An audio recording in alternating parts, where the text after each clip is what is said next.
as an advocate for our physical health and our mental health, these are things that I think usually we really have to take care of and take really good care of these physical and mental aspects of our lives. We shouldn't and should not really neglect the consciousness. This is another puzzle in the whole piece of puzzle, rather. It's a piece of puzzle in the whole puzzle of life. So to me, it's kind of the holy trinity: our physical plane and our mental plane plus the consciousness can make that triangle, having the consciousness in the apex of that triangle, or even if it's bottom up, could be in the bottom starting as the base. But the consciousness, what I would like to talk about today is actually making sure we also sort of explore the consciousness. We should learn how to explore our conscious. To me, the conscious is the thing that brings the physical and the mental together, so that we are better able to understand things that go beyond our own understanding, things that we absorb in a subconscious level. So our consciousness can only be explored by us. This is the thing that, by my understanding, is the thing that can bring us closer to what man, or we call God. Our consciousness is what creates our reality. It's what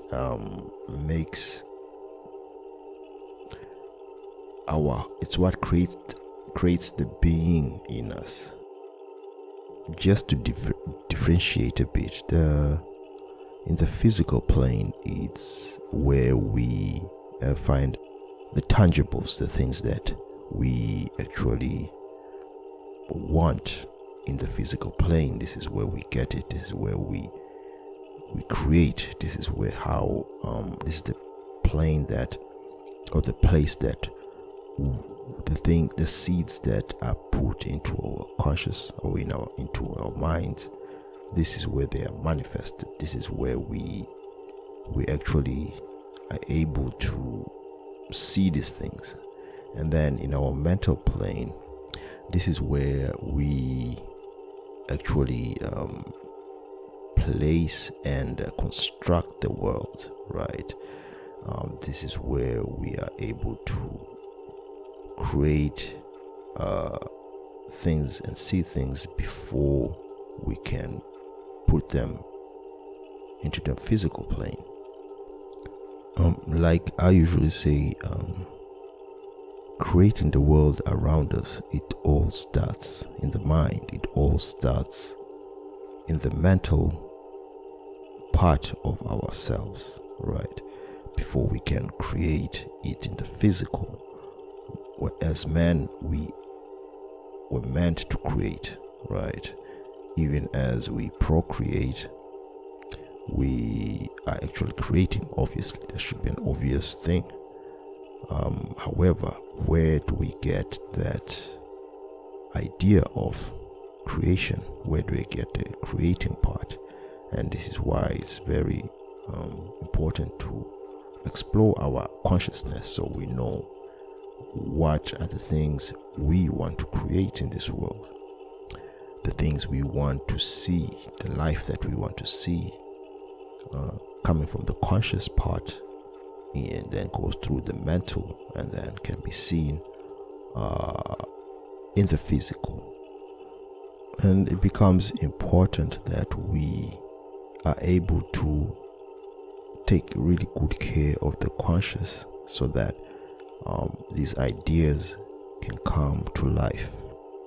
People who invent, people who create, people who are always coming up with good ideas that in the long run helps humanity. They take these ideas, or they get these ideas from their consciousness, obviously, and they have better understanding. Maybe subconsciously they have better understanding of how they can use the consciousness to create these ideas and make sure they come to the physical plane. You're better off starting somewhere. Start either by the physical, right? If you take good care of your physical, your body, taking care of your environment, making sure that your whole physical plane, from your body to your surroundings, are taken care of, and making sure your mental plane, your mental aspect is also taken care of. Making sure you are less vulnerable to the environmental friction around you, so that it not disturb your mental capacity to do the things that you want to do. Making sure your mental health is good, and this podcast is all about those two things, your mental and your physical, right? However, you could not neglect the bonding factor of the physical and the mental, which is the consciousness. And this is where a lot of things are actually taken from.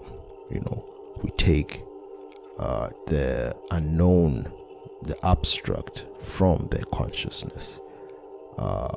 Our whole ideas and concepts are taken from the consciousness. And my thinking is that because of the experiences that we have in life, the experience that we go through, all this creates things in our consciousness that we would either want to get rid of or we want to adapt into our life, right? So the consciousness as it is, it's there to serve us. It's there to grant us. It's there to help us create the world around us, the ones that we want, the world that we want to see. And as I said, it's the one thing that we hardly explore. It's one thing that we really do not think much of. As long as we're going into our daily activities, we feel good, our mind is right, we don't really care for the consciousness. However, at times it's all about taking care and making sure we understand ourselves in a conscious level, the things that we believe, the things that make us do what we are doing, the subtle things, the things that are unseen. We should not really always leave this to others. Like I said, I usually say that because we go to religious places such as churches, temples, and mosques, we usually want to allow others to explore our consciousness and tell us what our whole existence is about, when you can actually explore your own existence through your consciousness, especially as an adult who has a lot of experience in life. Exploring our consciousness has many ways. Others take narcotics and drugs to explore their consciousness. Others will read religious texts and scriptures to explore their consciousness. So there's many ways. Others will become spiritual. They become highly spiritual, do all sort of spiritual and religious activities, which is really nothing wrong with that, as long as you feel like you are doing what is right for you. So there's no really wrong or right way, I usually say, of trying to get in tuned with your consciousness, your inner self, your true self. There's no wrong or right way, and this is why the world has seen throughout its existence different religious practices, different religions, because everyone has their own way of getting in tune with the consciousness or the supreme being, right? As long as it's not infringing in other people's lives. I feel that, or I think that if people are going to practice their own way of living or their own way of belief systems, right, as long as they're not infringing on others, then let them be. So exploring these will also open us to having to see other people's viewpoints, having to see or understand not just our own aspects of life, not just understand our own religious practices, but understanding other people's practices and their belief system, which will automatically also open us up to much more understanding of ourselves. The more, or when we kind of reject other people's practices, thinking that ours is better than others, right? We're basically being close-minded, because if something is working for someone else, if someone is satisfied with his or her beliefs, his own consciousness is telling him to do that, then there's really nothing wrong.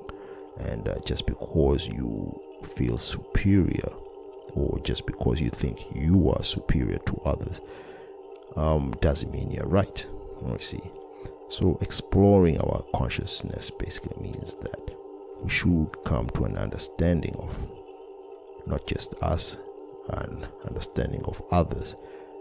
Then understanding others, also understanding others' consciousness will even make us understand ourselves more, because the world is larger than us. The world, the consciousness, the superconscious, is larger than any sort of religion. Religion is just one aspect, just as much as spirituality is just one aspect of consciousness. This is why there's so much practices of these spiritual things, these religions. All those things are just practices that wants to bring us closer to the super consciousness, the conscious itself. And a lot of people are still stuck in thinking that their religion is superior to other people's religion. Their spiritual practices is better than others. Well, I say those people are just close-minded, and it's best to explore all these things, thinking about them. You don't have to practice them, but understanding them will make you even, in fact, they will kind of humble you to new experiences. You see, they will make you feel and understand yourself better. And this is the whole premises of exploring the consciousness, to have a better understanding of the world, to have a better understanding of the knowledge and experiences that we go through in life. Otherwise, we tend to go through a close-minded mindset, and then we are unable to even understand our physical planes, and we're stuck in one place. But think about it. Think about exploring your consciousness, the different ways of doing this. Everyone can come up with their own ways, and whether it's like I said, you can explore it through your religious texts, your spiritual ways, your ancestral ways. There's just so much ways that we can practice it. And the whole premises of this is that we get out of our head and really have better understanding of life. To see, the more or the better you understand life, the better quality of thoughts, the better quality of life that you attract into your life. And once that is actually at least manifested, then you are better off understanding yourself, which is the true self, the God self. And then this journey is to understand the God self, to understand what it is that is within you that you can bring out into the world, so to share that what the superconscious or the supreme being has put in us, so that we can even leave this world a better place. With that said, I must stop there. Thank you and peace to the gods.